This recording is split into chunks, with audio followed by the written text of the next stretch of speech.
Assalamualaikum warahmatullahi wabarakatuh.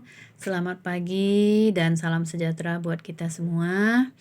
Alhamdulillahirabbil alamin. Puji syukur kita persembahkan kehadirat Allah Subhanahu wa taala karena pada pagi hari ini kita masih diberikan nikmat kesehatan, nikmat kesempatan sehingga kita dapat melaksanakan berbagai aktivitas kita pada hari ini. Kemudian mari kita juga bermohon kehadirat Allah Subhanahu wa taala, semoga jika ada teman-teman kita, ibu guru kita, orang tua kita yang saat ini sedang sakit, mudah-mudahan segera diberikan kesembuhan. Kemudian tak lupa pula kita kirimkan selawat beriring salam buat junjungan kita Nabi besar Muhammad SAW dengan mengucapkan Allahumma shalli ala Sayyidina Muhammad wa ala ali Sayyidina Muhammad. Semoga dengan seringnya kita berselawat, kita akan mendapatkan syafaatnya di Yaumal Masar nanti. Amin, amin ya rabbal alamin. Anak-anak ibu sekalian, salam jumpa. Ya, alhamdulillah sekali lagi kita ucapkan kita masih bisa melaksanakan pertemuan walaupun hanya secara virtual ya. Nah, kemudian sebelum kita melanjutkan apa kegiatan kita pada pagi hari ini, lebih baik saat ini Ibu akan memperkenalkan diri Ibu dulu, yaitu nama Ibu Deli Marnis, ya bisa dipanggil dengan Ibu Deli. Dan tugas pokok Ibu sehari-hari di SMP Negeri 13 Pekanbaru adalah sebagai guru IPS.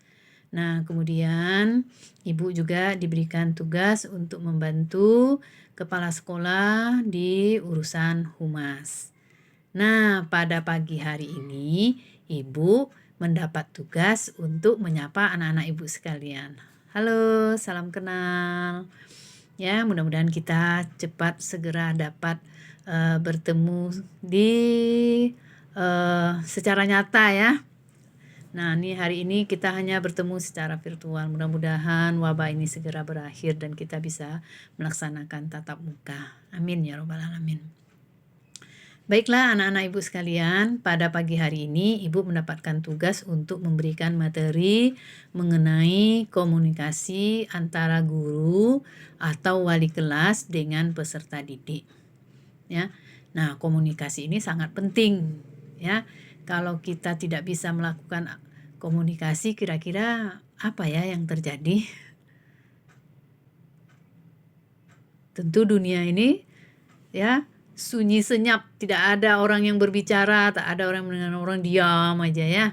Nah, sekarang ibu yakin juga nih anak-anak ibu sudah sering melakukan komunikasi ya, baik dengan temannya, dengan orang tua, dengan tetangga ya, dan dengan pedagang dan sebagainya.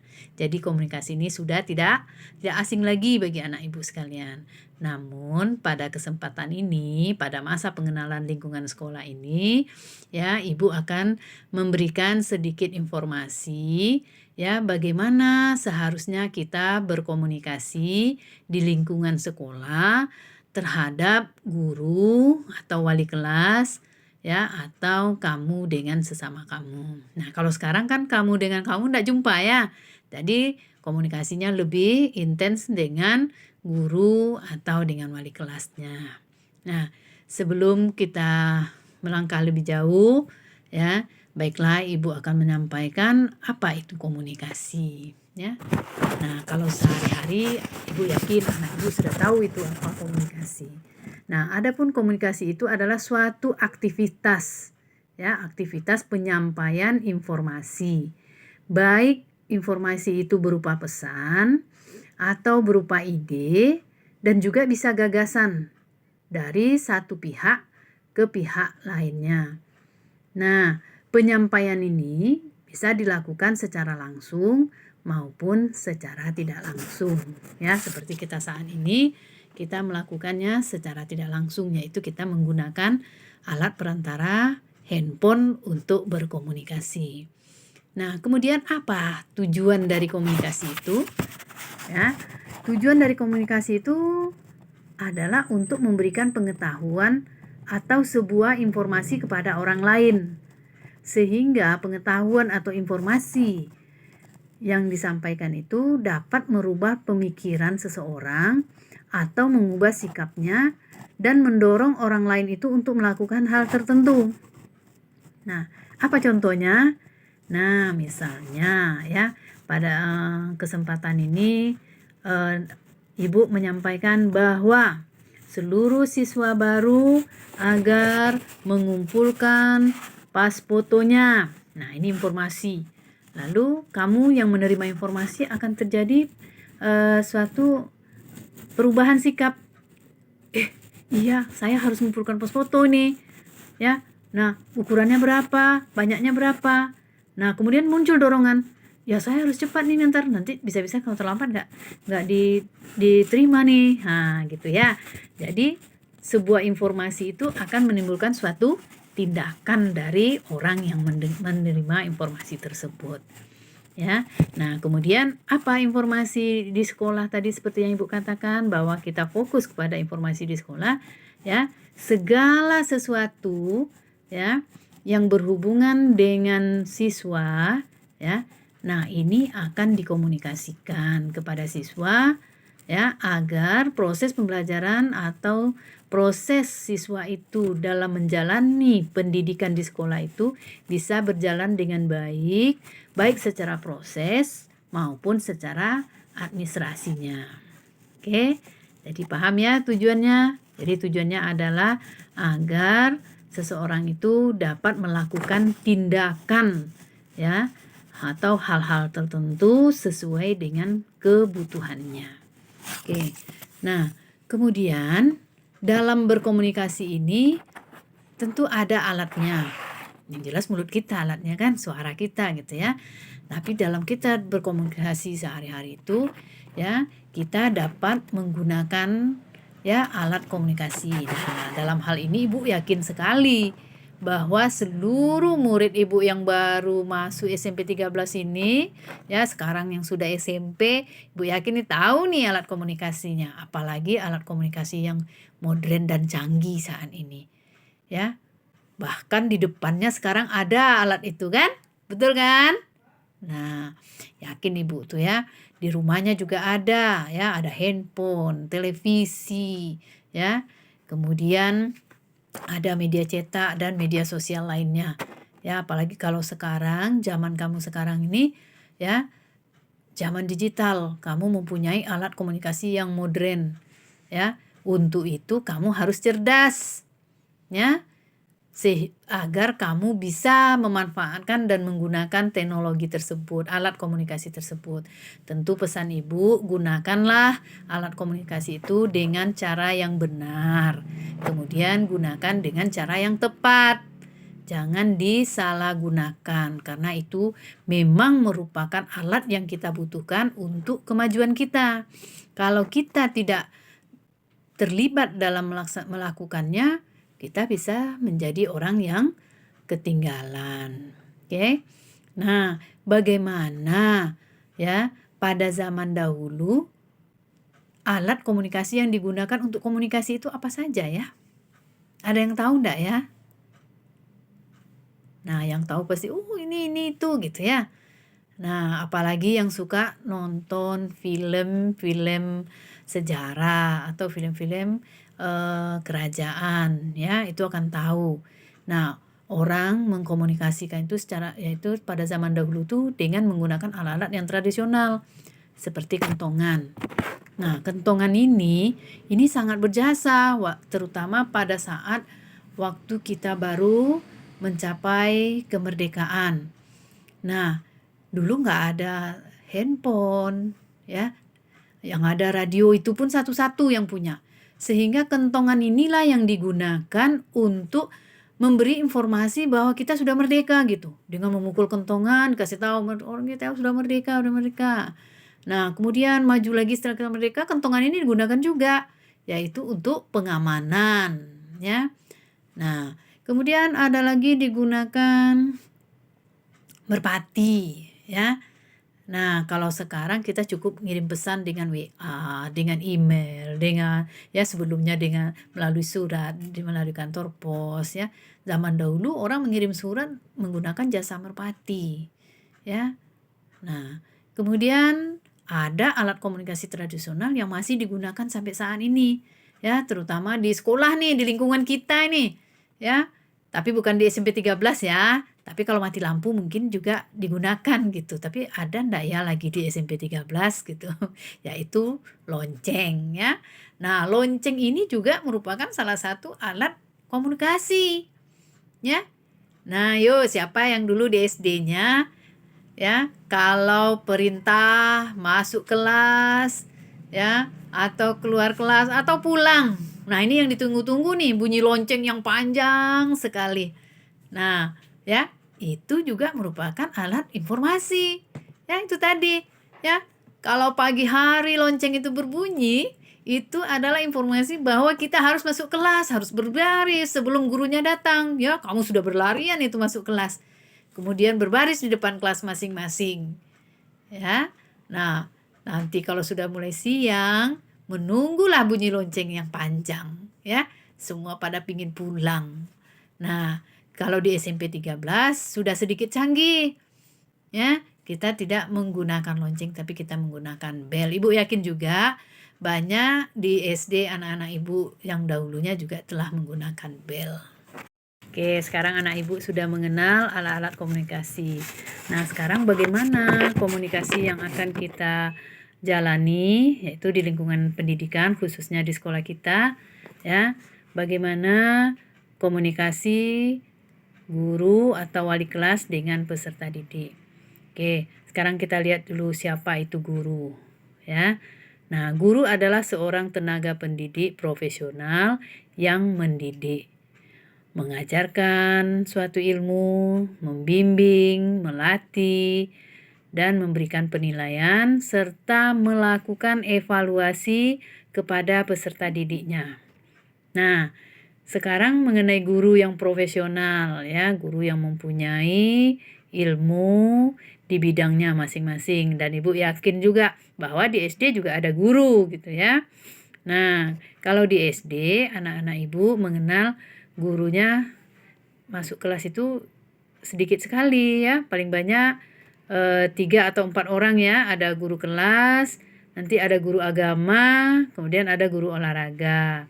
Nah, kalau nanti kamu di SMP ya, kamu sudah mempunyai guru yang sekitar 10 orang. Guru agamanya 1 ya, kemudian guru PPKN-nya lagi 1. Masing-masing mata pelajaran itu gurunya sendiri-sendiri ya, tidak dipegang oleh 1 orang seperti waktu di SD ya. Nah, bagaimana komunikasi dengan guru ini? Nah, terutama pada saat pembelajaran daring ya, pembelajaran jarak jauh ini, komunikasi ini harus kita jalin dengan intens. Maksudnya ya, kamu jangan hilang dari gurunya. Kalau gurunya memberikan materi, menginformasikan tugas, berikan absen, itu kamu berikan respon, kamu tanggapi. Ya, absennya diisi, tugasnya dikerjakan. Kemudian kalau pelaksanaannya secara Zoom, ya, lihatkan muka kamu. Jangan kamu lihatkan profil kamu saja. Sementara gurunya sudah cuap-cuap sendiri, kamu udah kemana-mana. Ya. Nah, jadi gunakan komunikasi 2 arah di saat pembelajaran, tentunya dengan bahasa yang sopan ya. Nah, kemudian komunikasi ini ya yang dilakukan komunikasi seputaran pembelajaran, materi pelajaran dengan guru yang bersangkutan. Nah, semua aktivitas kamu dengan guru ini itu akan dikomunikasikan atau akan diinformasikan kepada yang nanti namanya wali kelas. Siapa itu wali kelas? Nah, kalau di SD kan kamu kenal guru kelas, ya. Wali kelas adalah guru yang membantu kepala sekolah untuk membimbing siswa dalam mewujudkan disiplin kelas. ya, mewujudkan disiplin kelas, ya, karena wali kelas ini sebagai manajer dan motivator untuk membangkitkan gairah atau minat siswa untuk berprestasi di kelasnya. Nah, seorang wali kelas itu juga dia guru. Seperti dikatakan tadi, dia adalah mendapat tugas tambahan membantu kepala sekolah mewujudkan disiplin kelas, termasuk di sini disiplin dalam belajar, disiplin ya dalam segala hal. Kalau kita melaksanakan pembelajaran tatap muka, ya, itu mulai dari ujung rambut sampai ujung kaki itu diperhatikan oleh wali kelasnya. Karena kita di SMP 13 ini mempunyai aturan disiplin yang sangat ketat.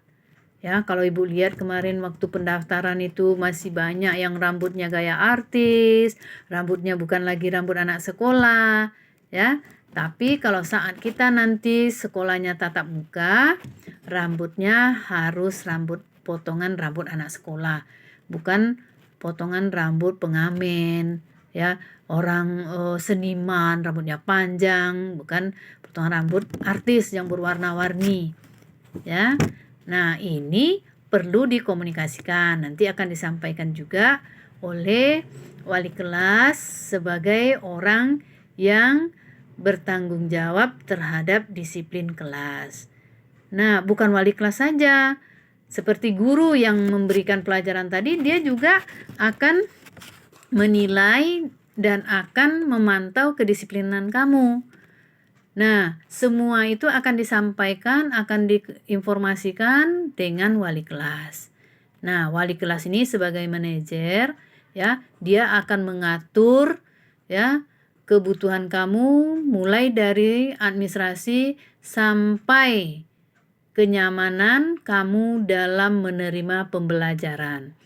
Nah, kalau tadi kamu ada masalah dalam pembelajaran, maka kamu bisa komunikasikan, bisa informasikan kepada wali kelasnya dengan cara yang sopan dan dengan cara yang benar. Jangan berbohong, jangan ya menimbulkan mengadu-ngadu ya antara guru satu dengan guru yang lainnya. Sampaikan apapun permasalahan yang kamu hadapi dalam proses pembelajaran dengan guru mata pelajaran kepada wali kelas kamu. Jangan kamu langsung melaporkan kepada orang tua, lalu orang tua langsung ya menghubungi guru yang bersangkutan. Jadi segala kegiatan di sekolah itu ada prosedurnya, ada polanya, ya. Nah, dalam saat kamu belajar dengan guru, maka guru mapel akan mengkomunikasikan semua pembelajaran dan menginformasikan juga hasil belajar kamu. Kalau bagus akan diinformasikan bagus, kalau tidak bagus juga akan diinformasikan tidak bagus. Jadi bukan guru itu mengadu-ngadu kepada wali kelas, tetapi itu adalah tugas dan tanggung jawab seorang guru melaporkan perkembangan pendidikan seorang siswa kepada wali kelasnya. Nah, ini nanti laporan ini akan kamu terima secara administrasi yang dikelola dan dikerjakan oleh wali kelas, yaitu dalam bentuk rapor, ya. Nah, kemudian kalau secara daring ini mungkin permasalahan yang akan kita komunikasikan dengan guru atau wali kelas ini tidak terlalu banyak, ya, karena kita tidak bertemu langsung. Nah, biasanya kalau kita sudah tatap muka, ini banyak hal yang prosedur yang harus kita lalui, bagaimana kita mengkomunikasikan sesuatu informasi kepada wali kelas atau kepada guru, terutama wali kelas, ya, atau juga kepada guru. Saat kamu mengikuti pelajaran di sekolah, semua kejadian, semua hal-hal atau permasalahan yang kamu hadapi di sekolah itu harus kamu komunikasikan, harus kamu informasikan kepada guru yang berada di sekolah. Boleh guru yang sedang mengajar kamu, boleh kepada guru piket, atau kepada wali kelas. Ya, tidak boleh langsung menyampaikan sesuatu permasalahan yang terjadi di sekolah kepada orang tua di rumah. Ini sudah menyalahi. Jadi harus dikasih tahu kepada guru atau wali kelas. Perlu Ananda ingat semua bahwa wali kelas itu adalah orang tua Ananda sekalian di sekolah. Jadi segala permasalahan Ananda harus dikomunikasikan dengan wali kelas. Nah, ini alur komunikasi yang kita akan lalui dalam proses pendidikan di sekolah. Jadi kita tidak boleh ada hal kita belajar dari sekolah langsung lapor ke orang tua. Ya. Nah, harus memberitahunya kepada pihak sekolah. Kalau sekarang kamu belajar di rumah, ya jelas kamu pasti ngasih taunya sama orang tua, ya. Nah, berikanlah informasi itu secara benar dan nyata. Jangan kamu memberikan informasi yang mengada-ngada sehingga nanti akan menimbulkan ya suatu proses yang tidak baik antara guru dengan orang tua. Nah, kita harus jujur. Komunikasi ini adalah tujuannya untuk sesuatu yang baik, maka harus dilaksanakan dengan cara yang baik juga. Nah, demikian juga ya, bagaimana kamu harus berkomunikasi dengan teman-teman kamu sesama siswa. Ya. Kalau tadi bagaimana kamu berkomunikasi dengan guru, sudah dengan teman kamu sesama siswa juga harus menggunakan bahasa yang sopan, ya. Kita harus mempunyai etika, sopan santun, ya. Nah, kemudian kita juga saling menghargai. Jangan ada orang bicara lalu kita diam aja, kita cuek aja, itu nggak boleh, ya. Nah, ini yang Ibu pesankan tadi, dalam saat kamu belajar daring, ya, kamu gunakan proses komunikasi dengan benar. Jangan biarkan guru kamu menatap profil kamu, ya. Nah, perhatikan dengan baik, ya. Kemudian komunikasilah dengan baik, dengan sopan dan benar, agar tujuan dari sebuah komunikasi itu, sebuah informasi itu bisa mencapai tujuan yang baik. Oke, anak-anak Ibu sekalian, ya, untuk kali ini ya kita cukupkan dulu pertemuan kita, bincang-bincang kita nih. Ini bukan bincang-bincang namanya ya, informasi yang Ibu sampaikan, ya.